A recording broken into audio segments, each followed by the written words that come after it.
আসসালামু আলাইকুম বন্ধুরা। আজকে আমরা আলোচনা করব কিভাবে ডিম পাড়া দেশি মুরগি চেনা যায়। তো আমাদের ভিডিওটি শুরু করা যাক। আমি আপনাদেরকে ডিম পাড়া দেশি মুরগি চেনার 4টি লক্ষণ সম্বন্ধে বলবো। তা হলো নাম্বার 1, মুরগির মুখ দেখে। আমরা জানি মুরগি ডিম পাড়ার পূর্বে মুরগির জুটি লাল বর্ণের হয়ে থাকে। এটি ডিম পাড়ার 7 থেকে 8 দিন পূর্বে হয়।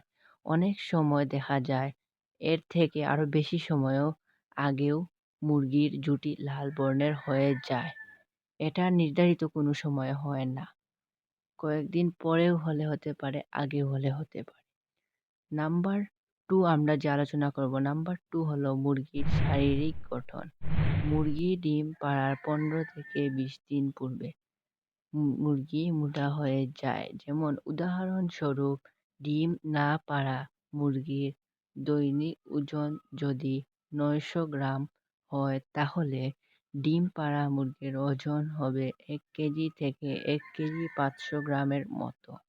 কারণ সেই সময় তার পেটে ডিম থাকে, সেই ডিমের ওজন সহ তার ওজনটি বৃদ্ধি পায়। তো আমরা এটাকে ধরলেই এভাবে বুঝতে পারবো। এবং তারকে ধরার সময় তার ডাকনাগুলো এভাবে উঠে যাবে। তো নাম্বার 3 নিয়ে আমরা আলোচনা করব। নাম্বার 3 হলো মুরগির আচরণ। মুরগি ডিম পাড়ার 5 দিন পূর্বে মুরগি আস্তে আস্তে হাঁটাচলা করবে, কারণ সেই সময় তার পেটে ডিম থাকে। সে হাঁটার সময় খুবই আস্তে হাঁটবে। নাম্বার 4 এবং লাস্ট, মুরগির আওয়াজ বা শব্দ।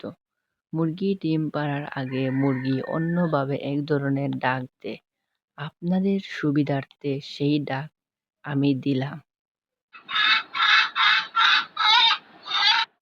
আশা করি আপনারা বুঝতে পেরেছেন। আজকের ভিডিও এ পর্যন্ত। আশা করি আপনারা এই ভিডিও দেখে কিছু শিখতে পারবেন ইনশাআল্লাহ।